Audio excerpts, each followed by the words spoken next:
Conversations with Azu Ishekwele.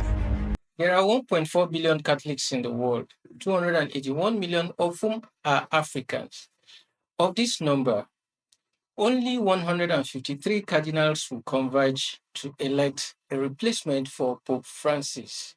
There are 53 Europeans, 23 Asians, 20 North Americans, 17 South Americans, 18 Africans, and 4 from Oceania, talking about the number of cardinals. So, is it time for the smoke to be white and for the Pope to be black? Welcome to Conversation with Azu, our weekly diary on life and politics, published on the back page of Leadership newspaper and the most syndicated column of any newspaper in Nigeria. Today, we're discussing the topic waiting for an African Pope. And Azu, the writer of this piece, is with me as usual to talk about issues pertaining there too. You're welcome, Azu. Thank you. And I like that metaphor of white smoke, black pope. All right. One can deduce from your piece that the possibility of an African Pope seems more like fiction than reality. And in fact, the last line of your article says that the odds favor an Italian more than any other candidate this time around. So, does it matter who is Pope or where the Pope comes from? Ideally, that will not matter. But you must keep in mind that the popes themselves are not angels. All right. Or the cardinals are not angels. Okay. So we must keep that in mind. So in every human organization, and the Catholic Church is not different. There will be some of these factors, come into play, and that really, if I started off the piece by referring to the Conclave, the interesting movie released last year based on the book, the movie by Stronger, based on the book that had been written earlier. So basically, this is what we have. We have a situation where the cardinals will be converging on Rome to elect the Pope are human beings. They come from families, they come from communities, they come from countries, and they come from continents. And all of that will be factors that will come to play in electing the new Pope. You also contend that being conservative impedes the chances of Africans emerging the bishop of Rome. Shouldn't that be an advantage? Is African is being viewed as the last bastion of orthodoxy and the savior of the doctrine?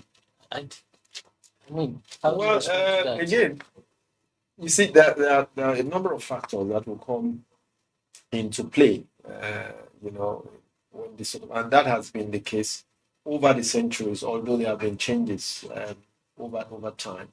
But certain fundamental factors will remain, and you gave the breakdown of the number of cardinals and the countries or continents these cardinals will represent. As I said, that obviously will be a factor, but that's not all. That's not to say that when there is when the popes when cardinals meet, when there is a meeting of cardinals or there's a college of cardinals to elect the pope, all that they are thinking about, they are looking at skin color, where they're from. There will be other factors, and the factors would also, I believe, as I mentioned in my column, there become other considerations like scrutiny, the level of scrutiny.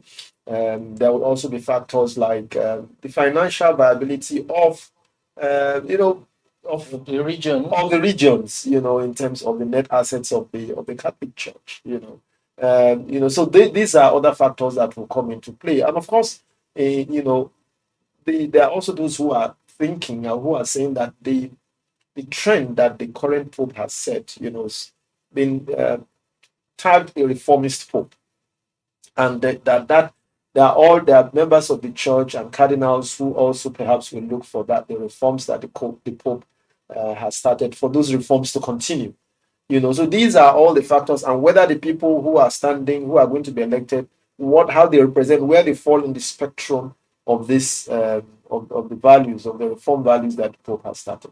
These, I'm sure, are some of the factors that we Of some of the Africans you cited in your column who are in the College of Cardinals, there's no single Nigerian.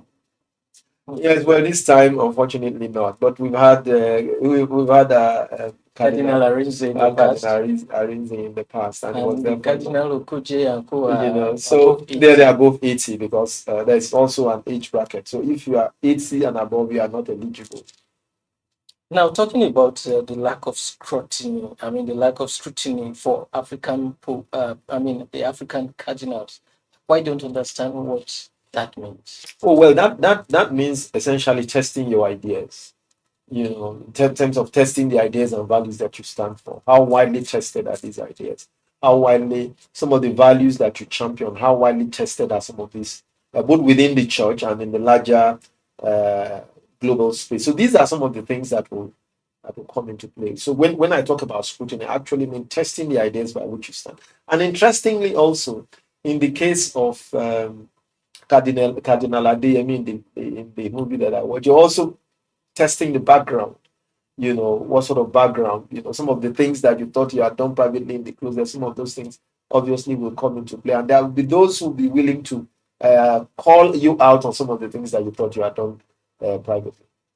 All right. The late Pope Francis, in one of his encyclicals, called on the world to build bridges and not to build walls. Obviously, in support of immigration and all of that. He was. Yes. We can see from the tariff wars and stringent immigration policies of the United States and lately the UK as well that the world has not heeded him. So where do we go from here? Or that Trump has not heeded him. Well, because it's President Trump that restarted this whole tariff war. You recall that one of the first things that the Pope did after his election as Pope in 2013, I believe, was to visit the place in Italy, which was the major port where migrants, especially migrants from Africa, were the first line when they arrived. So that was a clear message about the sort of papacy that he was going to have, in the time that God would allow him to have it. And he has demonstrated both in his words and in his actions that is a Pope that is pro-poor, pro-people, and pro-justice for long-suffering people of the world, wherever they may be, whether they're in the Middle East or in Africa, wherever you just may find them. So I think that that's a very important message, which shouldn't be lost on us at this time as we mourn him and also look forward to the election of a new Pope. All right, finally, if you were to set an agenda for the new Pope, what would you consider? Well, I'm an inactive. What would it? There's a word for Catholics who are no longer practicing. I don't know what it is, but renounced. I know I've not renounced my faith, but I'm not in the least qualified for several reasons. I'm not a member of the Catholic Church. I'm not a cardinal. I'm not qualified to say that. But I would like to see the new, if I may say, I'd like to see the new Pope follow the very progressive agenda that Pope Francis has set. An agenda that looks at that takes side clearly with the long-suffering people in different parts of the world. That takes sides with justice. That takes sides with equity. That takes sides with building building a world where our humanity matters more than the color of our skin or the creed of the religion that we believe in. That really are some of the values that I'd like to see in the new Pope. And the better for me, I think, if it is white smoke and black smoke. All right. As usual, we bring you perspectives that you don't see anywhere else on issues or matters of public interest for your knowledge and information. Thank you for coming on the show, Azu. Thanks for having me again. Don't forget to visit azuishekone.com for more of this. Bye for now. Conversations with Azu Ishekwene.